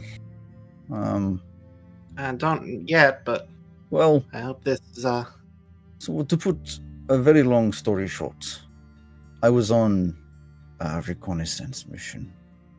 How to explain? The Krek, the ones you saved me from. They are plague over the whole of the Kavir. Nasty business. We originally thought they were just savages that attacked because of instinct, but we tried to track where they come from so that we could hopefully stop them from attacking us or invading the mainland, which it seems they may have already done. But we found a lot. They have a nest, huge nest, like a big hole in the ground to the southeast. We couldn't see much properly, but we had scans that showed the bottom there is some big machine. I theorize maybe for tearing open weak spot in the plane. Oh, that's very concerning. So we running back, and they caught up to us, and I knew normally we wouldn't struggle to kill them, especially with the Godkin with us, but I think they're smart. They killed the Godkin first, and then from there we don't have much chance. Both spreading and getting smarter, maybe? Well, I think they have collective intelligence. They have turned many Remkin, so I think they are stealing information. It sounds like they need to be taken out quick from here. I would hope, but not easy job. Yes. Concerned. Yes. Well, We had our work cut out with just those few. when we get back, maybe my crew and your group can chat about that a little more as a collective. When we get back, I can get more translators. That would help. I know they all want to say and understand a lot more. Hey, Captain, if it's Pesto and Little Red out driving, how will we know if Little Red murders Pesto and throws him off the carriage? Because when I go like this, Pesto, everything okay? Yep, everything's good. You won't say that. Thank you. All right, we should probably do that like every 2 minutes or so. I was thinking every half an hour or so would be fine. I mean, I'll leave my end uncorked. yeah. There you go, Ozzy. If you have a little listen at the pipe there, you'll hear them chatting. If you hear any screams and murdery kind of sounds, just let me know. All right. One last question. Yeah? You are small. What are you? I cannot see because you're wearing complete coverings. I am Mapak. Blank stare. Is it still super hot out or is it getting darker? At this point, what it's time probably it is. just past midday, so it's still very hot. Okay. I'll at least put my goggles up so, so I can He see. sees the goggles and it's just like, yeah, goggles. Yeah. They are very similar in the way you described them. Furry folk. You are creator. Of this? No, but of this and this bits. Can appreciate this. Yeah, I'm very intrigued by your large machine back there. There are plenty more back That's home. the kind of large things. I'd love to take a look. They are the only way we are able to fight. Mm. Well, not only way, but best way. I get that. The tools are all I got. The Godkin are born to fight. Yeah.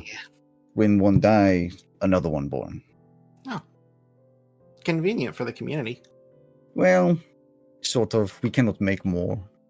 They are not like people. They are not personable. No. They are not kind. They are fighters. Hmm. They use power from Hecha. He's God. Is there one I recognize the name of? Give me a religion or history. It's like an 8. Nope. No clue. I'm unfamiliar with that name, but I don't history. yeah, I don't follow a god myself. I assume they're a god. I think leader? we do not follow like mainland religion. Mm. He's more given power. Okay. Like a gift given without expectation? Shrugs. Fair enough. I am researcher. Yeah. Not, I'll I'll let some of the toys out so we can take a look at some of the stuff I've made. Yeah, I think he'd be like super analytical. Like you can tell this is someone who is very much of your same mind and very much able to analyze and interact with them. I think there's a couple questions because they're not made in the same way. Like you saw a lot of runes and stuff, which you've not really seen. Yeah, especially Lem. Lem was the first one. It was very like I haven't made a lot of changes to Lem. They're very shoddy, but they work. Yeah, but very intrigued. And I think so that we don't mumble our way into the wee hours of the night, I'll end up the session there. Yay! Yippee! Good job, everyone. I hope you enjoyed this episode of Magic, Myths and Mayhem. Thank you to Dark Fantasy Studio and Nicolas Judy and Ovani for the use of their music in this episode. And a big thanks to you for listening. If you want to hear more behind-the-scenes content, alongside extra art and lore, please consider joining our Patreon by searching Magic, Myths and Mayhem on patreon.com, or watch our extra content and games on twitch.com. For now, thank you for being here, and we look forward to seeing you next time. I'll see you then.